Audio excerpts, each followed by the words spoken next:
Bonjour, aujourd'hui dans cette vidéo, je vais traiter d'un sujet d'actualité très important. La question c'est pourquoi est-ce qu'il y a des hommes de Dieu qui chutent dans le péché, qui tombent et qui continuent à fonctionner dans leur ministère. Alors je vais donner les éléments de réponse les plus évidents et ceux qui constituent le socle de la réponse biblique par rapport à ce phénomène, à ce problème et à cette évidence. Il y a des hommes de Dieu qui tombent, qui chutent. Et oui, c'est comme cela. Je vous propose de décomposer ma vidéo en 3 parties. Première partie, quelles sont les règles que nous devons respecter lorsque nous sommes confrontés à un homme de Dieu qui est tombé, qui a péché, à ce type de situation. Le deuxième volet portera sur pourquoi est-ce qu'il y a des hommes de Dieu qui chutent et qui tombent dans le péché. Et troisième volet, nous comprendrons pourquoi Dieu permet que ces choses arrivent et pourquoi il laisse fonctionner ce type de problème et pourquoi il laisse fonctionner donc des ministères qui sont tombés. Alors, premièrement, les règles. Je voudrais citer ici un texte de Romains chapitre 14 et verset 4. « Qui es-tu, toi qui juges le serviteur d'un autre ? Qui es-tu, toi qui juges le serviteur d'un autre ? S'il reste debout, s'il tombe, c'est l'affaire de son maître. Et il restera debout, parce que le Seigneur est capable de le soutenir. » Là, j'ai lu dans la traduction Parole de vie, cette édition de 2000, une édition qui est très très bien, Parole de vie. Donc voilà, j'ai lu dans cette traduction et je veux ici évoquer la première règle. La première règle, c'est que nous ne devons pas condamner. C'est Dieu qui juge. C'est Dieu qui juge. Ne condamnez pas, c'est la première règle. Lorsque vous êtes confronté à ce type de problème et que visiblement vous êtes informé, vous voyez, vous avez la preuve qu'un homme de Dieu est tombé, eh bien la première chose, d'abord, calmez votre cœur et votre conscience, ne condamnez pas, c'est Dieu qui juge. Dans cette première attitude et cette première règle, je voudrais ajouter le texte de 1 Corinthiens 10, 12 qui dit ceci, « Que celui qui croit être debout prenne garde de tomber ». Ça veut dire que nous ne devons pas juger dans le sens de ne pas condamner, parce que nous pouvons juger une situation, c'est-à-dire avoir une opinion sur cette situation et prendre position par rapport à cette situation sans pour autant condamner la personne, sans pour autant mettre de l'huile sur le feu et amplifier le problème. N'oublions pas que chacun sera jugé selon ses œuvres et que Dieu est un Dieu jaloux qui se réserve le jugement vis-à-vis de ses serviteurs. Donc n'allons pas juger, condamner dans le sens d'une condamnation, n'allons pas condamner les serviteurs de Dieu, mais soyons très prudents, très distants et gardons-nous purs par rapport à toute parole de condamnation, de haine et de rejet total que nous pourrions avoir. Ça, c'est la première règle. Et j'ai lu le texte de Corinthiens pour nous rappeler que dans cette première règle, nous devons aussi comprendre que nous pouvons chuter et que nous devons prendre garde à nous-mêmes, nous devons faire attention. Donc, ne jetons pas trop vite la pierre parce que demain, Dieu peut nous laisser dans une situation où nous-mêmes, nous nous trouverons dans la condition de celui que nous avons condamné durement. Ça, c'est la première règle. La deuxième règle, nous ne devons pas soutenir le problème. Alors évidemment, ce n'est pas parce que nous ne condamnons pas au sens d'une condamnation violente, d'une condamnation où nous allons envoyer l'homme de Dieu dans les flammes de l'enfer et dire que c'est fini pour lui et qu'il doit être lapidé. Nous ne condamnons pas dans ce sens, mais nous devons quand même juger la situation et ne pas soutenir l'erreur, ne pas soutenir l'hérésie. Nous pouvons très bien nous prononcer en dénonçant le caractère diabolique, le caractère charnel, le caractère problématique du comportement de quelqu'un sans pour autant entrer dans une condamnation, comme je l'ai dit, mais tout en retenant une chose, nous ne pouvons pas soutenir. Donc nous ne pouvons pas liker les vidéos, nous ne pouvons pas aller regarder les vidéos, nous ne pouvons pas faire la promotion d'un ministère qui visiblement est tombé. Voilà, ça c'est une règle absolue. Je ne condamne pas, mais je prends position et je fais attention de ne pas soutenir le péché. Je vais lire pour cela Éphésiens 5, 11. « Ne prenez point part aux œuvres infructueuses des ténèbres, mais plutôt condamnez-les. » On condamne donc une attitude, on condamne des discours, on condamne une mauvaise théologie, mais on ne condamne pas des hommes. Ça, c'est quelque chose qu'il faut retenir. Donc, condamnez les œuvres infructueuses des ténèbres, c'est-à-dire ne soutenez pas le mal et n'allez pas trouver des excuses à quelqu'un qui est tombé. Quelqu'un qui tombe doit se repentir. Il doit absolument se repentir. Nous allons y revenir. La troisième règle, c'est que nous ne devons pas généraliser. Nous ne devons pas généraliser le fait. Ce n'est pas parce qu'il y a des prophètes qui se comportent mal, qui fraudent, qui font tout un cinéma et tout un montage de choses fausses, en prenant des informations sur les gens ou en faisant intervenir des gens qui sont complices d'une fausse prophétie. Ce n'est pas parce qu'il y a des gens qui sont dans le faux qu'il faut généraliser. Ne tombez pas dans cette erreur et dans ce piège diabolique qui consiste à rejeter tout le monde sous prétexte que certains sont tombés. Il faut croire qu'il y a encore des hommes de Dieu qui marchent droit, des prophètes qui sont droits, des prophètes qui sont justes, des hommes de Dieu qui prêchent la vraie parole, de vrais docteurs de la parole, de bons pasteurs qui marchent bien et qui sont corrects, qui veillent à leur réputation et qui gardent vraiment leur corps en bride et qui sont très très attentifs sur le plan de leur propre sanctification. Donc je lirai pour cela Jean chapitre 17 verset 12.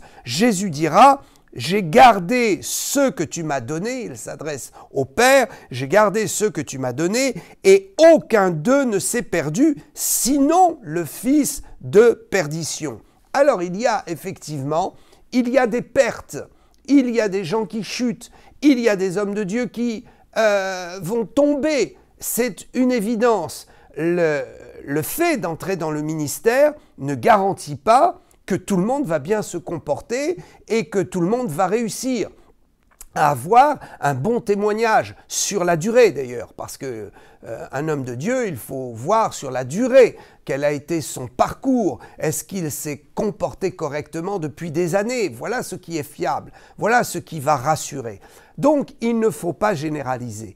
Et ne tombez pas dans l'erreur de dire parce qu'un prophète s'est mal comporté avec moi ou parce qu'il a fait un scandale, je vais rejeter tous les prophètes. Ce serait vraiment une hérésie et vous vous priverez d'un ministère. Ce n'est pas parce qu'un pasteur s'est mal comporté avec vous qu'il faut rejeter le corps pastoral. Réglez votre problème devant Dieu. Je connais des chrétiens qui ont rejeté l'Église et le corps pastoral parce qu'un pasteur s'est mal comporté avec eux. Mais et visiblement, il y a tant d'autres pasteurs qui se comportent bien et qui sont prêts à édifier votre vie, à vous encadrer. Donc ne vous privez pas de cela. Quittez le lieu qui vous a déçu, quittez la connexion spirituelle et la couverture spirituelle de l'homme de Dieu qui est tombé et qui vous a déçu et reconnectez-vous, en prenant toutes les précautions, reconnectez-vous à quelqu'un qui est resté droit. Jésus a dit « Je les ai gardés, ils sont restés debout, ils sont restés droits. » Effectivement, sur la quantité des 12, il y en a eu un qui est tombé et cela, ça fait partie du libre choix et ça fait partie du cheminement que nous avons dans notre vie chrétienne. Nous croisons des hommes de Dieu corrects, d'autres qui ne le sont pas, qui ne le sont plus, qui le sont moins. Eh bien, cela ne nous autorise pas à mettre tout le monde dans le même sac et à jeter tous les ministères à la mer. Soyons très prudents avec ça. Alors, effectivement, c'est très grave pour un homme de Dieu de tomber. Et je voudrais tout de suite expliquer que si nous respectons ces 3 règles, nous allons apprécier beaucoup plus les hommes de Dieu qui sont restés corrects et nous allons continuer à cheminer avec le Seigneur sans rester bloqués avec une déception que le diable pourra utiliser pour nous bloquer dans notre progression spirituelle et surtout nous déconnecter de l'Église. Ne vous déconnectez pas. Et c'est vrai que certains tombent et c'est très très grave. Mais je voudrais dire ici tout de suite que ce n'est pas parce que nous avons un don, ce n'est pas parce que Dieu nous a dotés de talents, ce n'est même pas parce que nous avons une autorité spirituelle que cela garantit l'état de notre cœur, l'état de notre âme, notre intégrité et notre sainteté, la pratique de la sainteté, la marche dans la dignité du serviteur de Dieu n'est pas garantie par le don ou le talent et même pas par l'autorité. Cela est garanti par notre respect, notre crainte de Dieu. Donc effectivement, il y a des serviteurs de Dieu qui sont talentueux, leur don est évident, mais ils se sont mal comportés. Alors, ça veut dire qu'il vaut mieux s'écarter. N'allez pas dire, bien, il est tombé, ce serviteur de Dieu, visiblement n'a pas une vie de sainteté, mais comme Dieu lui a donné un don, je vais profiter de ce don. Ne faites pas cela parce que le don sera forcément pollué et vous risquez de vous connecter à un courant qui sera une problématique pour votre vie parce qu'en approchant l'homme de Dieu, non seulement, effectivement, vous pouvez être au bénéfice de son don, mais vous serez aussi sous l'influence de sa chute et de son non-respect de la sainteté et de la vie de dignité que tout homme de Dieu se doit d'avoir dans son témoignage. Donc, ceci est important de bien considérer qu'un homme de Dieu qui chute, c'est très très grave. Et que ce n'est pas parce que vous voyez quelqu'un manifester les dons et la puissance de Dieu que obligatoirement il est en règle avec le Seigneur et que sa vie est une vie droite de sainteté. Vous savez, ce qui paraîtra devant le Seigneur, ce n'est pas ce que nous avons exercé dans le don ou le talent, ce n'est même pas ce que nous avons exercé dans l'autorité que Dieu nous donne, c'est ce que nous aurons cultivé dans notre relation de propreté, de sainteté, de dignité, d'honnêteté devant le Seigneur. Et ce sera la capacité que nous avons eue à édifier notre âme dans la lumière et à combattre tous les ténèbres qui veulent envahir notre existence. Donc Dieu regardera au cœur et à la condition de sincérité de vie du serviteur plus qu'à ses résultats dus aux dons qui sont des dons qui ne lui appartiennent pas au serviteur et des dons qui lui ont été donnés gratuitement pour pouvoir prêcher l'Évangile. Donc ceci est important. Notre jugement et le jugement des hommes de Dieu se fera par rapport à leurs conditions de cœur, à leurs conditions de dévouement et de sincérité devant Dieu. Des choses que nous ne pouvons pas sonder nous-mêmes parce que c'est à l'intérieur et c'est caché. Et souvent, il faut des années pour voir la sincérité d'un homme de Dieu et pour pouvoir établir qu'il marche dans la vérité, la sainteté et la sanctification parce qu'avec les années, effectivement, on arrive à savoir quelle est la vie de quelqu'un. Bien, alors ce premier volet, ce premier point étant expliqué, donc je rappelle, souvenez-vous, la première règle, ne pas condamner dans le sens d'une condamnation qui appartient au jugement de Dieu. Deuxièmement, ne pas soutenir, être capable de parler avec dignité d'un homme de Dieu qui a chuté, mais aussi de se déconnecter de ses erreurs et de ses hérésies en dénonçant l'hérésie sans condamner l'homme parce que ça appartient à Dieu. Et puis la troisième chose, c'est de ne pas généraliser et de faire très attention de ne pas tomber dans ce piège. Alors, nous allons maintenant dans notre deuxième partie. Dans cette deuxième partie, je vais expliquer pourquoi des hommes de Dieu sont tomber et pourquoi il arrive qu'ils chutent, quelle que soit la hauteur de leur ministère.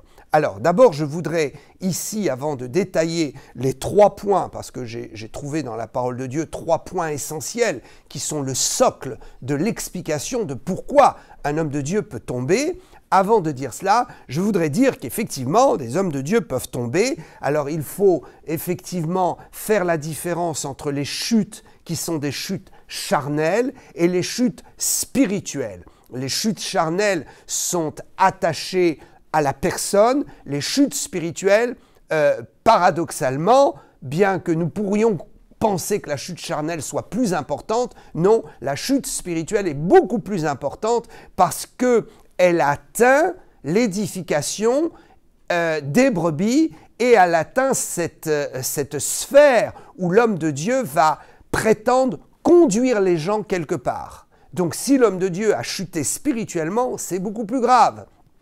Et il faut donc faire très attention. Est-ce qu'un homme de Dieu a chuté sur le plan charnel ou est-ce qu'il a chuté sur le plan spirituel? S'il a chuté sur le plan charnel, nous pouvons espérer qu'il y ait repentance et qu'il y ait réparation. S'il a chuté sur le plan spirituel, c'est beaucoup plus grave parce qu'à ce moment-là, l'homme de Dieu s'est lié avec des puissances de fausses doctrines, des puissances occultes, et il sera beaucoup plus difficile pour lui de faire réparation et de délier les gens qu'il a entraînés dans des liens spirituels à cause de cela. Donc nous avons compris, l'homme de Dieu qui chute charnellement se maudit lui-même, se condamne lui-même et finalement se salit lui-même. Par contre, celui qui chute spirituellement ne se salit pas que lui-même, il salit le peuple par le fait de sa doctrine qui n'est plus bonne. Donc il y a des hommes de Dieu qui ont gardé une bonne doctrine, qui ont cultivé un rapport avec la parole de Dieu qui soit équilibré, qui soit juste et qui soit respectueux. Ils n'ont pas falsifié la vérité, mais ils se sont pollués dans leur propre vie et donc ils se disqualifient. Voilà. Alors, venons-en maintenant aux 3 causes de la chute. Premièrement, c'est parce qu'il n'y a plus de vie de prière et d'intimité. Ça, je vous assure que j'ai observé, avec toutes ces années d'expérience et de ministère, j'ai observé, et à chaque fois, je remarque qu'un homme de Dieu qui tombe spirituellement ou qui tombe dans la chair est un homme de Dieu qui a délaissé l'intensité de sa vie de prière et qui n'a plus été dans une intimité avec le Saint-Esprit. Le Saint-Esprit nous garantit que le feu va consumer tous nos péchés et va consumer surtout les tentations qui vont chercher à s'imposer dans nos vies. Celui qui marche dans l'onction se prémunit et se garantit des chutes parce que le Saint-Esprit va mettre des barrières de feu et le Saint-Esprit va vraiment donner la force à l'homme de Dieu de refuser les tentations. Donc, celui qui commence à ne plus avoir de vie de prière intense, celui qui commence à ne plus être intime avec le Saint-Esprit et qui rentre dans le légalisme sera une proie beaucoup plus facile pour la chute, pour Satan. Donc, je vais lire pour cela Matthieu 26, 41. « Veillez et priez afin que vous ne tombiez pas dans la tentation. L'esprit est bien disposé, mais la chair est faible. » La chair est faible, ça veut dire quoi? Ça veut dire que notre esprit est bien disposé, mais la chair, elle, n'a aucune force. Donc, comment voulez-vous que votre esprit, qui est bien disposé, puisse prendre le contrôle si votre esprit n'est pas connecté à la vie de l'Esprit Saint, à la vie de communion avec Christ, à une vie de prière, à une vie où nous sommes attentifs dans le monde spirituel à tout ce qui peut arriver dans notre vie. Être sur ses gardes, c'est aussi être dans la prière pour pouvoir discerner et pour pouvoir être toujours en éveil par rapport à ce que Satan veut faire dans nos vies. C'est ainsi que celui qui a une vie de prière et d'intimité va préserver son cœur. Il aura un cœur qui est protégé. Or, celui qui n'est plus dans la vie de prière et dans la vie de l'esprit va exposer son cœur. Alors, le Proverbe chapitre 4 verset 23 est très connu et je voudrais le citer ici dans cette première cause. Le texte dit « Garde ton cœur plus que toute autre chose, car de lui viennent les sources de la vie. » Viennent les sources de la vie. Lorsqu'un homme de Dieu chute, ce n'est plus la vie, c'est la mort qui s'installe dans son ministère. C'est le chaos qui s'installe. Et donc, la Bible nous dit qu'il faut préserver son cœur. Or, comment nous allons être attentifs et préserver notre cœur? Je l'ai dit, dans la communion avec Jésus-Christ et dans la communion, évidemment, avec son esprit. Alors, je vais prendre maintenant le deuxième point. Ceux qui tombent ont perdu la crainte de Dieu. Ça, c'est la deuxième chose qu'il faut retenir. Il n'y a plus de crainte. Je lirai pour cela le psaume 112, verset 1. « Heureux l'homme qui craint l'Éternel, qui trouve un grand plaisir à ses commandements. » La motivation n'est plus la même lorsque nous avons perdu la crainte. Parce que nous ne sommes plus motivés dans l'abandon à l'œuvre de Dieu, aux mains de Dieu dans l'œuvre que nous faisons, il n'y a plus d'abandon, il n'y a plus de sérénité, il y a simplement un effet charnel qui vient prendre le dessus. Puisqu'il n'y a plus de crainte, alors je me permets de faire tout et n'importe quoi, toute inspiration charnelle est donc acceptée lorsque je n'ai plus la crainte. Toute chose mauvaise est acceptée. Pourquoi ? Eh bien, dans le but de développer ma visibilité, mon ministère. Celui qui n'a plus la crainte rentre déjà dans un processus d'orgueil. Il n'a plus personne pour le conseiller parce qu'il fait le vide autour de lui et il n'écoute plus les conseils des autres. Celui qui n'est plus dans la crainte va banaliser le péché, va banaliser sa chute et il dira « Oh, mais ce n'est pas grave, j'ai fait ça, c'est vrai que c'est pas tellement de Dieu de faire ces choses-là, c'est pas bien, mais finalement, en faisant ces choses-là, il y a plein de gens qui sont venus dans la visibilité de mon ministère et maintenant qu'ils sont là, je vais rectifier le tir et je vais bien les enseigner. » Là, je parle pour les chutes spirituelles. Il y a des hommes de Dieu qui chutent dans le cadre spirituel parce qu'ils n'ont plus la crainte. Ils vont donc faire des fausses prophéties, ils vont donc faire des faux miracles, ils vont faire croire qu'ils ont la puissance de Dieu parce qu'ils n'ont plus la crainte. Comme j'ai vu le faire, j'ai été témoin de ces choses.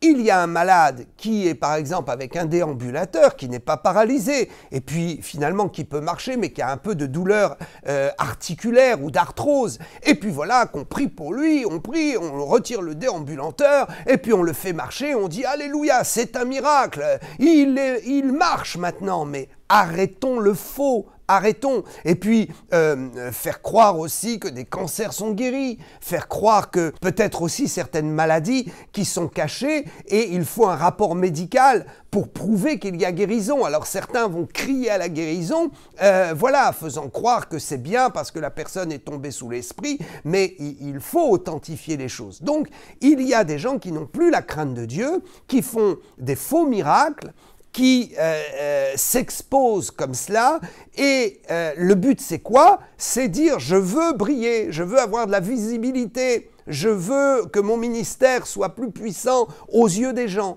Et donc, à ce moment-là, il y a déconnexion de la crainte, comme ceux qui disent, par exemple, qu'ils sont allés au ciel, alors qu'ils ne sont jamais allés au ciel, qui ont eu des transports avec Dieu, et ils inventent, c'est leur imagination, et ils racontent des choses d'ailleurs qui ne sont pas scripturaires, comme j'ai pu l'entendre, des gens sur les réseaux sociaux qui disent, voilà, je suis pasteur, le Seigneur m'a emmené au ciel, et j'ai vu qu'il n'y avait que 2 ou 3% de l'Église qui était sauvée, tous les autres sont partis en enfer.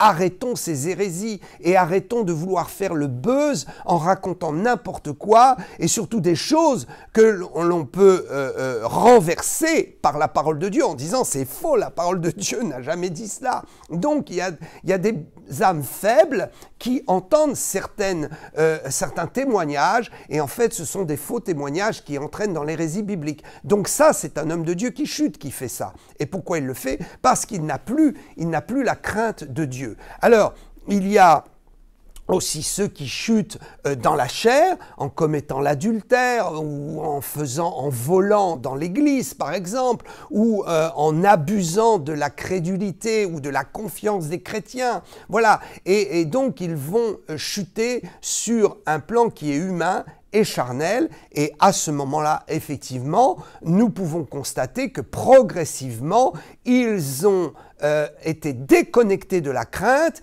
ils ont enfermé leur conscience et ils n'ont plus permis à leur conscience de parler et ils ont fermé leur cœur, ils n'ont pas protégé leur cœur et voilà. Donc ils n'ont plus la crainte et progressivement il y a banalisation parce que ils sont par exemple des pasteurs qui sont dans l'adultère et puis ils continuent. Pourquoi ils continuent? Eh bien tout simplement parce que apparemment il n'y a rien qui bouge en mal dans leur ministère. Pourquoi? Parce que ce sont des gens qui n'ont pas d'onction, parce que c'est des gens qui sont rentrés dans la routine, parce que ce sont des gens qui ont habitué les brebis à être nourris au lait spirituel. Donc effectivement, il n'y a pas de visibilité, de transparence ou d'impact du péché dans la prédication. Donc les pasteurs disent « Oh, bah, ça va, j'ai fonctionné comme cela, bah, je peux continuer. Ils sont dans la pornographie, bah, je peux continuer. » Bah, forcément, puisque ça n'affecte pas la puissance de leur ministère, puisqu'ils n'ont pas de puissance dans leur ministère.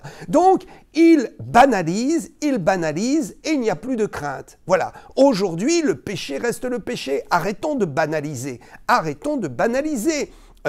Par exemple, au niveau de la Sainte Seine, il y a des hommes de Dieu qui sont dans le péché, donc ils vont banaliser aussi au niveau du peuple et ils vont permettre que tout le monde et n'importe qui prenne la Sainte Seine sans s'examiner. Ils savent très bien qu'il y a des gens qui vivent dans le péché. Au lieu de leur dire, écoute mon ami, la Sainte Seine c'est quand même sérieux, donc règle ton problème et abstiens-toi de la Sainte Seine pendant un temps, le temps de régler ton problème parce que tu ne peux pas venir les mains sales à la table du Seigneur. Donc confesse ton péché, repends-toi, repens-toi et sois délivré. Mais donc nous permettons la permissivité, c'est quoi? C'est le fait qu'il n'y a plus de crainte. Et c'est comme cela qu'on entraîne des gens à chuter. Le pasteur qui chute peut entraîner ses brebis à chuter. L'homme spirituel qui l'était et qui ne l'est plus et qui a des enfants spirituels peut aussi entraîner ses enfants dans la chute parce que lui-même banalise et il n'a plus un discours sérieux et il n'a plus un discours qui va combattre le péché. Alors, troisième point dans ce deuxième volet, ceux qui tombent veulent aller plus vite que Dieu. Ils n'attendent pas que Dieu fasse pour eux. Ils n'attendent pas que Dieu élève leur ministère. Ils sont pressés et ils sont dans cette incrédulité, pensant que Dieu ne fera jamais rien, que ça fait des années qu'ils attendent et ils ne voient pas le réveil, ils ne voient pas la puissance de Dieu dans leur ministère, alors ils sont tentés d'agir dans la chair et d'aller plus vite que Dieu. C'est ainsi qu'ils tombent dans des problématiques de péché, de chute spirituelle. Je vais lire un texte pour cela, Romains chapitre 9, verset 16. « Ainsi donc, cela ne dépend ni de celui qui veut, ni de celui qui court, mais de Dieu qui fait miséricorde. » Ils veulent faire dans la chair, ils ne considèrent plus que la visibilité de leur ministère, la croissance de leur ministère est due au fait de la grâce de Dieu, une grâce qui ne peut pas être comprise vraiment, c'est un mystère. Pourquoi Dieu élève certains et apparemment n'élève pas d'autres sur une visibilité publique ou sur les dons spirituels et la puissance? Eh bien, il faut comprendre que Dieu fait grâce à qui il fait grâce et que parfois Dieu fait grâce à certains, il leur donne plus de puissance, plus de volonté pour jeûner, prier, aller dans des hauteurs spirituelles et pour d'autres ce sera plus difficile. Il y a effectivement un mystère. Il y a certains qui appliquent les règles mais ils sont dans des déserts spirituels, dans leur pays, dans leur région. C'est un grand désert spirituel, il n'y a pas de réveil, il n'y a pas eu de réveil depuis très longtemps, et donc ils doivent être des pionniers, et ils doivent travailler plus, et ils doivent aussi renverser des forteresses qui n'ont pas été renversées par leurs prédécesseurs. Donc il y a tous ces paramètres qui font qu'il y a un mystère. Des fois, certains vont surgir comme cela, Dieu va les bénir et leur ministère va être très visible, et pour d'autres, ça va prendre du temps, et pour d'autres, ils vont rester dans l'ombre. Il faut accepter. Si votre cœur est pur, si vous jeûnez, vous priez, que vous payez le prix, soyez tranquille. Dieu vous élèvera au niveau qui est votre destinée et au niveau de sa volonté. Et votre récompense sera totale. Votre récompense sera totale. On le dit toujours,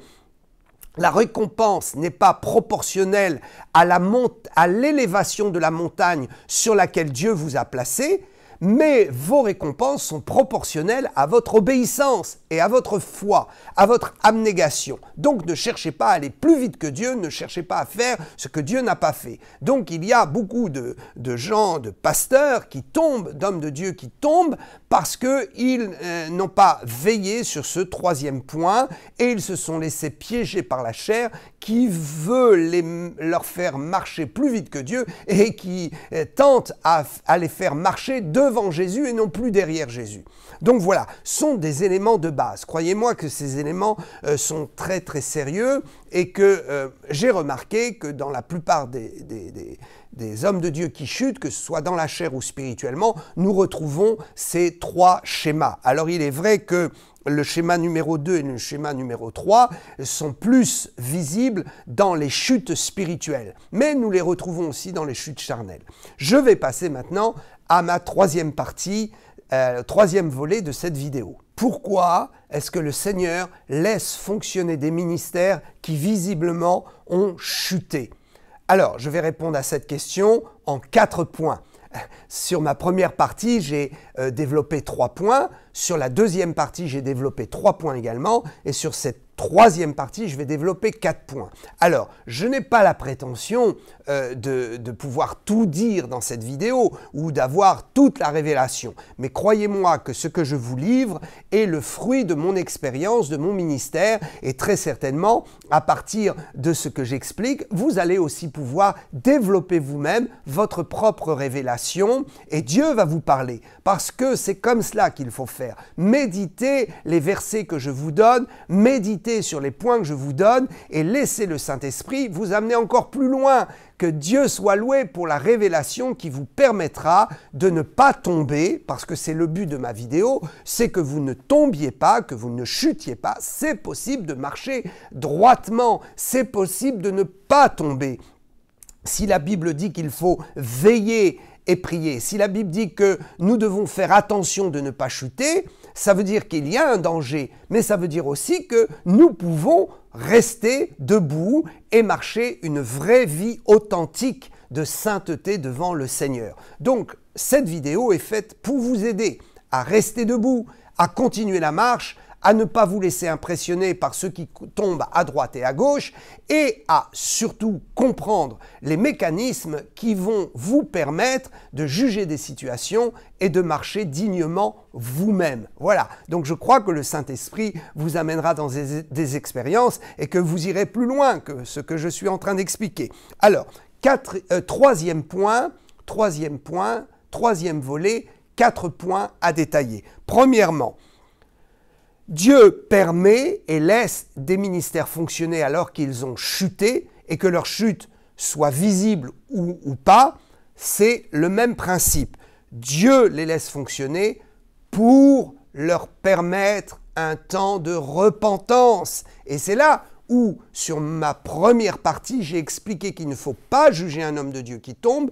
Pourquoi? Bien précisément parce que Dieu va user de patience et Dieu va envoyer tous les anges qui peuvent fonctionner autour de ce ministère ou même de ce chrétien qui a chuté, qui sert partiellement le Seigneur, eh bien, le Seigneur va envoyer des anges, le Seigneur va mettre en place des circonstances pour que la personne se repente. Et Dieu est patient et il laisse le temps de la repentance, parce que celui qui se repent peut se relever. Arrêtons de dire que parce que quelqu'un est tombé, qu'il a chuté, il ne pourra plus jamais se relever. Peut-être qu'il ne pourra plus exercer de la même façon, tout dépend de la chute.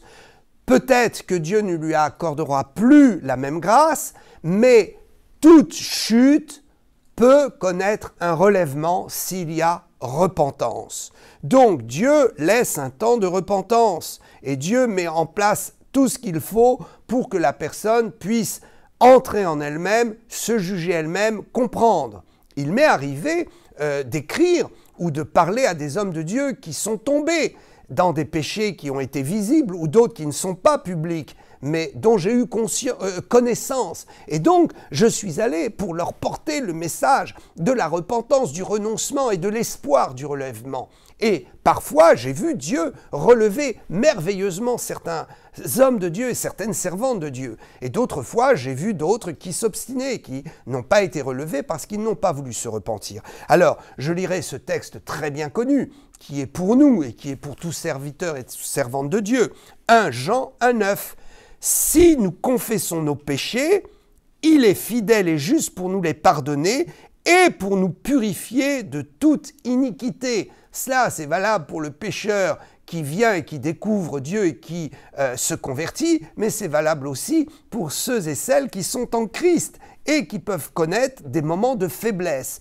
Il est possible de se relever. Regardez l'exemple, je vais prendre l'exemple de David dans l'Ancien Testament, qui a été pardonné, qui s'est relevé avec Bathsheba. Vous trouverez ça dans 2 Samuel chapitre 11. Si Dieu a relevé David, dont il avait été dit qu'il avait un cœur selon Dieu. Donc il avait un cœur selon Dieu, mais il est tombé. Donc, voyez, c'est une chose possible. Alors, aujourd'hui, avec la puissance de l'onction et du Saint-Esprit répandue sur tous, nous ne devons pas voir la chute comme une fatalité, mais nous devons savoir que nous avons une puissance supplémentaire à ceux qui étaient dans l'ancienne alliance. Dans la nouvelle alliance, la force et la puissance de Dieu est supérieure. Donc, nous voulons comprendre que malgré tout, si un homme de Dieu tombe, si vous tombez, il faut vous repentir. Il faut demander pardon au Seigneur. Et il y a des repentances qui doivent se faire à huis clos. Il y a des repentances que nous ne pouvons pas faire publiquement parce que ça mettrait un discrédit supplémentaire à l'œuvre de Dieu et il y a des cas où il n'est pas utile de le faire. Et puis il y a d'autres cas, il faut une repentance publique et notamment lorsque notre chute a été rendue publique, lorsque notre chute a été visible maintenant, a été vue de tout le monde, on en a parlé. Et c'est un fait qu'on ne peut pas nier. Alors dans ces cas-là, il faut une repentance publique et une vraie repentance, avec des fruits de repentance, avec la mise en place de choses pour réparer tant qu'il est possible de réparer. On ne peut pas toujours réparer les conséquences de nos chutes. Mais lorsque nous pouvons le faire, il faut apporter le témoignage d'une réparation. Il faut donc une repentance réelle, il faut donc une délivrance et un renoncement total. Il faut apporter les fruits de sa repentance par la réparation et par un bon témoignage, ce qui veut dire qu'il faut rester un temps sans rien faire, s'asseoir dans les rangs et chercher sa délivrance jusqu'au jour où Dieu nous élève et nous remet à nouveau sur la scène publique. Et je sais qu'il y a certains qui sont très légalistes et qui disent « ce n'est pas juste ». Tel homme de Dieu est tombé et maintenant il est reparti dans le ministère, forcément c'est du diable. Non, ce n'est pas du diable. Si quelqu'un s'est vraiment repenti, Dieu est grand et puissant pour relever ses enfants et relever la dignité du ministère. Alors, je vais en venir maintenant au deuxième point de cette troisième partie. Donc je vous ai dit qu'il y avait 4 points. Deuxième point, pourquoi est-ce que Dieu permet que des hommes dans la foi, des hommes dans le service sont tombés et continuent à fonctionner pour un temps? Eh bien, pour permettre, et ça c'est très important, pour permettre à chaque chrétien d'user de discernement, déguiser son discernement et de devenir plus spirituel. Le fait que Dieu laisse et permette qu'il y ait des hommes de Dieu qui visiblement sont tombés et continuent à exercer. D'abord, c'est parce qu'ils ne se sont pas repentis, ils n'ont pas eu encore de révélation profonde, ils n'ont pas décidé de quitter la mauvaise voie. Donc ça, je l'ai expliqué, on ne peut pas les soutenir, on ne peut pas les encourager. N'allez pas liker les vidéos ou les discours de quelqu'un qui visiblement a été en scandale et tombé. Même s'il continue le ministère en disant de choses qui sont apparemment bonnes, s'il n'a pas réglé le problème, nous ne pouvons pas le soutenir. C'est ce que j'ai dit dans ma première partie. Maintenant, ici, Dieu permet et utilise cette permission pour que nous ayons du discernement et que nous ne soyons pas des enfants emportés à tout vent de doctrines, de bêtises, et que nous sachions reconnaître où est le vrai du faux. Et je lirai pour cela Hébreux chapitre 5, verset 13. Quiconque en est au lait n'a pas l'expérience de la parole de justice, car il est un enfant. Mais la nourriture solide est pour les hommes faits, pour ceux dont le jugement est exercé à l'usage à discerner ce qui est bien et ce qui est mal. Oh, nous retrouvons ici la logique de ce que j'ai expliqué dans mon premier volet, ma première partie. Cette logique. Nous n'allons pas nous laisser décourager, nous n'allons pas tout abandonner parce que certains ont chuté, mais nous allons discerner qui a chuté, qui nous devons continuer à suivre et qui a chuté et ne peut plus être une bénédiction pour notre vie spirituelle. À ce moment-là, nous nous en déconnectons et nous continuons notre route en nous connectant à ceux qui sont restés fidèles. Donc ici, c'est très important. Apprendre à discerner. Ne prenez pas tout pour argent comptant. Allez vérifier dans la parole de Dieu. Questionnez le Saint-Esprit. Écoutez les avis différents lorsqu'un homme de Dieu a été mis en scandale, notamment sur sa doctrine, parce que c'est là que c'est plus difficile. Quand un homme de Dieu a été mis en scandale, comme je l'ai expliqué sur le volet de la chair, il est évident que là on ne peut pas discuter. Cet homme de Dieu a eu des aventures avec les filles de la chorale, ou il a eu une aventure avec une mineure dans l'église, il y a eu des scandales, il a pris l'argent de l'église, il continue à prendre l'argent de l'église, il a menti, il se retrouve en prison pour des affaires frauduleuses bizarres, eh bien là c'est public. Alors à ce moment-là, effectivement, il faut se dire non, ce n'est pas normal, je ne peux plus cautionner cela et je rends grâce à Dieu de ce que j'ai du discernement pour voir qu'effectivement l'homme de Dieu est tombé, qu'il a banalisé la chose. Je ne veux pas rentrer dans cette banalisation qui consiste à l'excuser, à accepter, parce que tôt ou tard, cela viendra dans ma vie. Et donc c'est grave, nous allons être jugés, frères et sœurs. Il faut quand même être sérieux, il faut avoir un témoignage vis-à-vis du monde. Si on retrouve dans l'Église ce qui se fait dans le monde, comment les gens vont faire la différence et comment vont-ils se convertir? Donc ceci est très important. Je déplore de voir qu'il y a des scandales parfois, d'hommes de Dieu, et même les journalistes en parlent, et puis au bout d'un moment, on n'en parle plus, on a oublié la chose, l'homme de Dieu continue à fonctionner, et il ne s'est jamais repenti. Donc il y a quand même quelque chose qui est problématique. Et croyez-moi, tôt ou tard, ça surgira. Tôt ou tard, ça va revenir en surface. Et nous allons voir cela dans les points qui vont suivre. Donc, deuxième point, Dieu le permet pour que vous et moi, nous aiguisions notre discernement et que nous apprenions à arriver à la nourriture solide et à être des hommes faits dans la justice de Dieu. Je vous conseille mon livre « L'homme spirituel ». Peut-il juger de tout? Le chrétien peut-il juger de tout? J'ai un livre excellent, Le chrétien peut-il juger de tout? Et vous verrez dans ce livre qu'effectivement, nous devons juger des attitudes, des comportements, et nous devons nous prononcer pour nous-mêmes sur des discours ou des doctrines qui maintenant viennent dans le corps de Christ et ne sont pas celles qui étaient immuables au cours du temps de l'Église, des doctrines qui se voient maintenant, qui sont nouvelles. Et on n'avait pas l'habitude d'entendre ça. Alors est-ce que c'est vrai? Est-ce que c'est faux? Est-ce qu'on va dans une découverte d'une dimension supérieure ou est-ce qu'on est entraîné dans des hérésies? C'est à vous de devenir spirituel. C'est à vous d'avoir le discernement. Et Dieu vous donne le Saint-Esprit pour cela. Alors, troisième point de ce troisième volet, de cette troisième partie, troisième point. Pourquoi est-ce que Dieu laisse? Eh bien, parce que Dieu sait que ce qu'il a donné, il l'a donné, et que si la personne l'utilise mal, avec le temps, le don va s'éteindre.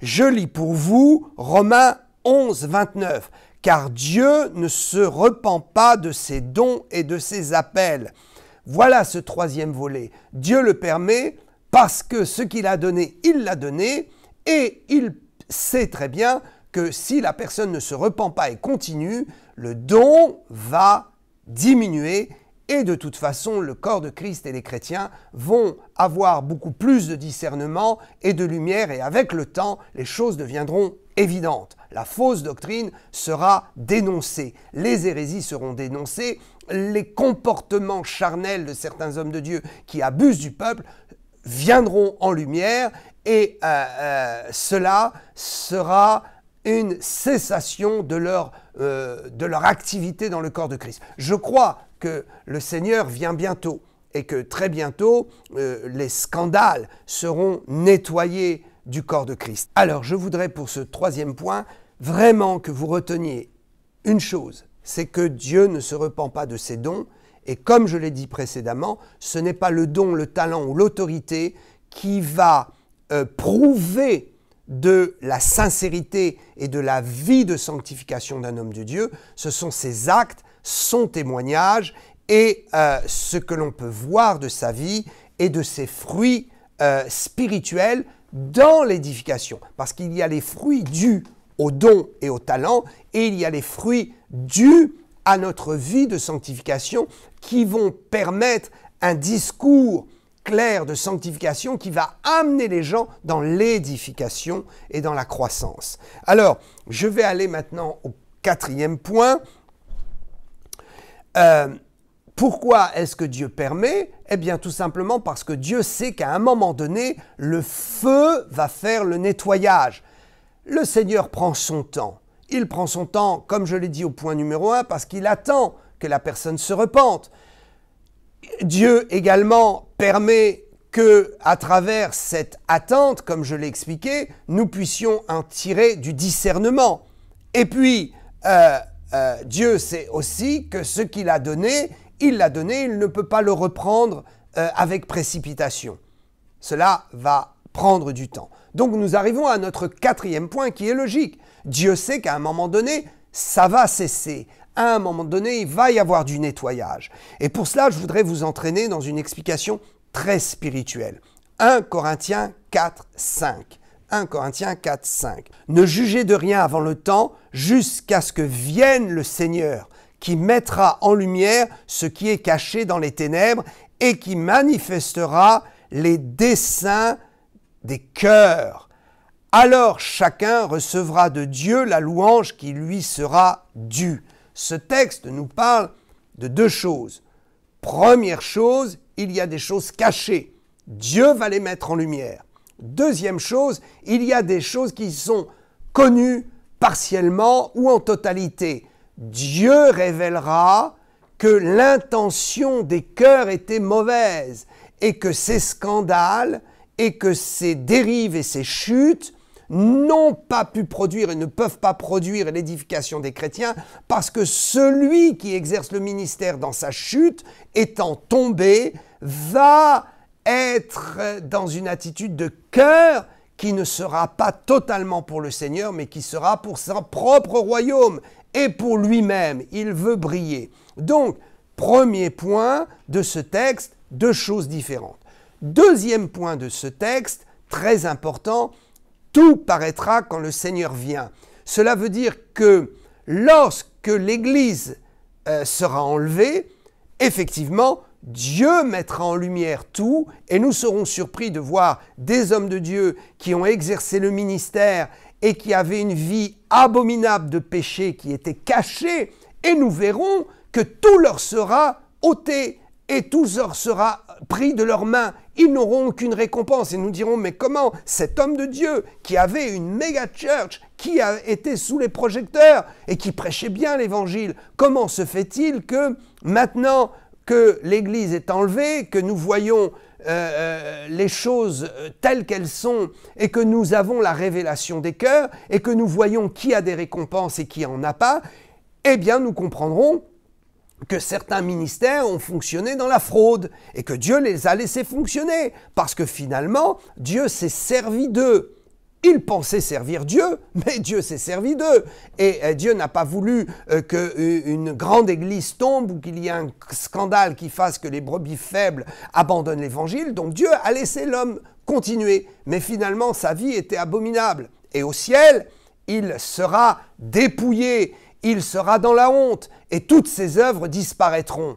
Et il ne recevra pas de récompense. Donc il viendra un moment où nous verrons le jugement en face. Et pour certains, il m'est arrivé de voir, de connaître un fonctionnement tellement pécheur dans la vie de certains hommes de Dieu. J'ai notamment un exemple en tête où l'homme de Dieu avait vraiment une vie de pécheur. Et je dis, Seigneur, avec cette grande église, moi j'ai les preuves, je le sais, ce n'est pas rendu public, il cache bien la chose, il est dans des péchés charnels terribles, mais il continue.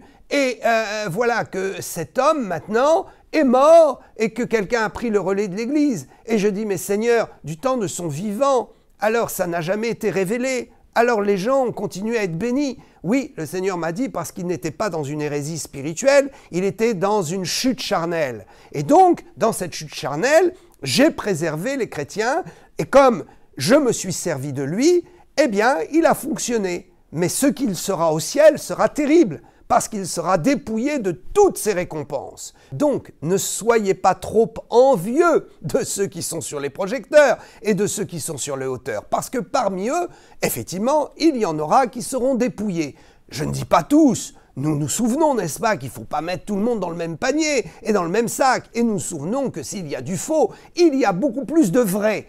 Et donc, il y aura beaucoup d'hommes de Dieu qui sont sur des montagnes, qui sont vraiment élevés par la grâce du Seigneur et qui auront de grandes récompenses. Mais il y en aura, nous les verrons au fond du jardin, nous les verrons dépouillés de leurs récompenses, ils auront la vie éternelle, ils continueront la vie pour toujours, ils jouiront du royaume de Dieu, mais ils n'auront plus les mêmes prérogatives et ils seront privés de beaucoup de choses. Je vous conseille de bien écouter ma vidéo sur le jugement qui s'en vient.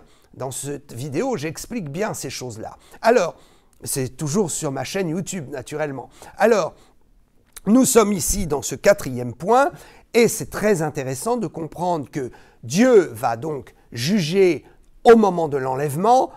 Il fera le tri entre l'ivraie et le bon grain. Mais nous devons aussi comprendre que ce jugement va commencer déjà ici-bas, parce que Jésus l'a dit, le jugement va commencer par la maison de mon Père. Donc il y a aussi un jugement et un nettoyage, si je puis dire ainsi, qui va se produire dans les réveils et dans le dernier réveil. Cela veut dire quoi? Cela veut dire que plus nous nous approchons du feu de l'onction, plus l'Église entre dans le feu de l'onction, plus une Église entre dans le réveil, que ce soit au niveau local, au niveau régional, au niveau national. Une Église et des chrétiens qui entrent dans le feu d'un réveil voient le jugement de Dieu commencer à descendre et ils voient effectivement que Dieu commence à condamner, à mettre au plein jour et à dévoiler les hérésies de certains serviteurs ou certaines servantes de Dieu. Donc, ceci est important. Tant qu'il n'y a pas le feu, tant qu'il n'y a pas le réveil, les choses peuvent perdurer. Et elles peuvent perdurer même jusqu'à la mort du serviteur. Parce que Dieu réglera de toute façon les comptes au ciel, comme je l'ai expliqué. Mais si le feu descend, si le Seigneur paraît, donc c'est l'idée du texte, il paraîtra dans le ciel, bien sûr nous le comprenons, mais nous comprenons aussi que le Seigneur paraît d'une façon glorieuse à travers les réveils que Dieu produit. Vous savez, un réveil, c'est vraiment la volonté de Dieu. Je parle d'un réveil régional, national ou un réveil puissant au niveau de tout un continent même. C'est Dieu qui le produit, il y a des saisons. Et quand Dieu produit un réveil, il semble que le Seigneur est en train de paraître d'une façon extraordinaire, comme nous ne l'avons jamais vu auparavant. Et à ce moment-là, le feu du Saint-Esprit et de l'onction commence à révéler les choses. C'est ainsi que nous pouvons prendre des exemples bibliques. Et je prendrai l'exemple d'Ananias et Saphira. Ananias et Saphira qui ont menti au Saint-Esprit et qui ont menti devant le feu de l'onction. Pierre était sous un feu d'onction extraordinaire, il était dans le rassemblement des saints et voilà qu'il s'approche du feu, il s'approche de la révélation du Seigneur et à ce moment-là, leur péché est dévoilé. Pourquoi est-ce qu'il y a des chrétiens ou des gens qui servent dans l'Église qui sont dans la fraude et leur fraude n'est pas révélée? Parce que souvent, c'est parce qu'il n'y a pas assez de feu dans l'Église pour révéler. Le Seigneur n'est pas assez présent. Et donc Dieu laisse faire. Mais nous savons que plus nous allons invoquer le Seigneur, plus nous allons marcher dans l'onction, et plus ceux qui sont dans la fraude, s'approchant de nous, seront dévoilés. Donc si vous marchez dans l'onction et dans le feu du Saint-Esprit, Dieu vous permettra d'y voir clair et Dieu va vous éclairer. Il y a des chrétiens qui sont dans la pauvreté spirituelle, ils ne peuvent pas voir. Ils n'ont pas de révélation. Mais ceux qui sont dans le feu de l'onction, ceux pour qui le Seigneur s'est révélé et est très proche d'eux dans leur vie, alors pour cela, ils auront des révélations. Alors je vous le dis, toute révélation du Seigneur n'est pas bonne à mettre sur la place publique. Et je déplore que certains qui ont peut-être certaines révélations vis-à-vis d'hommes de Dieu dénoncent ces hommes de Dieu publiquement. Il faut être très prudent, il ne faut pas faire ces choses-là. On dénonce des attitudes, mais on ne dénonce pas des personnes. Laissons le Seigneur faire. Si on doit dénoncer des personnes, c'est qu'ils sont arrivés à un niveau très très grave d'hérésie et qu'ils ont quitté la sphère de l'Évangile pour être dans des abominations. Sinon, il faut garder ça peut-être dans le cadre de l'Église ou de la communauté, mais il ne faut pas balancer ça sur la place publique. Nos ennemis se saisissent de cela. Il faut donc être spirituel, sage. Et donc peut-être Dieu vous a montré quelque chose et il ne l'a pas montré à d'autres. Priez simplement et sachez que le Seigneur est tellement présent dans votre vie qu'effectivement, la chose est jugée pour vous, la chose est évidente pour vous. Alors, Ananias et Saphira, s'il n'y avait pas eu Pierre rempli d'onction, peut-être ils n'auraient pas été dévoilés. Mais il y avait le réveil, et donc les choses cachées ne pouvaient pas tenir. Dans un réveil, les choses sont dévoilées. Nous voulons le feu, mais attention, le feu met en lumière les choses, et le feu, ça brûle. Alors, nous avons également un exemple que j'aime bien prendre, c'est Nadab et Abihu. Nadab et Abihu qui étaient les fils d'Aaron et qui se sont présentés dans le lieu saint, dans le Saint des Saints, avec donc un parfum étranger. Bon, on ne discutera pas sur la nature de leur erreur, de leur faute et du péché qu'ils ont commis, mais on verra surtout le fait qu'ils sont rentrés dans la présence de Dieu avec un péché, avec une fraude, et donc avec un comportement qui n'était pas légal par rapport aux conditions et règles que Dieu avait demandées lorsqu'on se présentait devant lui. Donc ils sont morts. Ils sont morts parce qu'ils sont entrés dans la pleine présence de Dieu. Et ça n'a pas tenu. Voilà. Donc il y a eu un arrêt de leur ministère. Par contre, quand nous regardons l'exemple de Hophni et Phiné, qui étaient les fils du sacrificateur Élie, vous savez, avec Samuel aussi qui a été témoin de ces choses-là, ces deux enfants du sacrificateur commettaient les choses les plus abominables. Ils allaient même dans l'impudicité avec les femmes sur le parvis, devant l'autel des sacrifices. Mais pourquoi ils ne sont pas morts? Pourquoi est-ce qu'ils ont continué à fonctionner? Pourquoi est-ce que Dieu a permis que leur ministère continue de fonctionner? Eh bien parce qu'ils n'étaient pas dans la pleine présence de Dieu, ils n'étaient pas dans le Saint des Saints. Ils ont fait ça à l'écart. Ceci est une image extraordinaire qui nous montre que tant qu'il n'y a pas de feu, tant qu'il n'y a pas de réveil, effectivement, il y a de la pollution. Mais lorsque le feu vient, alors Dieu nettoie son air, son espace. Et ceci se fait avec parfois beaucoup de violence et d'humiliation pour ceux qui sont dans le péché. Alors, nous avons cet exemple également de Hophni et Phiné, les fils d'Élie, mais nous savons que de toute façon, ils sont morts. Donc, le temps de l'exercice de leur ministère a pris fin à un moment donné. Donc on peut se poser la question, pourquoi le Seigneur permet-il que certains durent plus longtemps que d'autres dans leur péché sans se repentir? Parce que là, il n'y avait pas de repentance, il n'y avait pas de renoncement. Donc, eh bien, nous comprenons que ça dépend aussi de la circonstance, de la saison spirituelle et de l'intensité du feu de l'esprit qu'il peut y avoir ou ne pas avoir.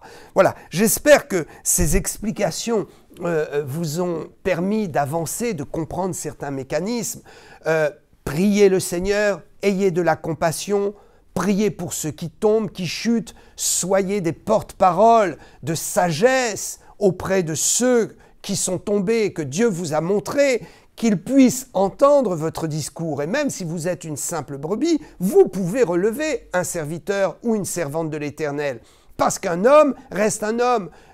Nous sommes humains, nous sommes tous sauvés par grâce. Nous sommes tous des pécheurs sauvés par grâce. Et si nous tombons, que Dieu soit béni, si une brebis qui n'a pas de ministère vient nous apporter de la part du Seigneur un message qui nous permettra de nous ressaisir.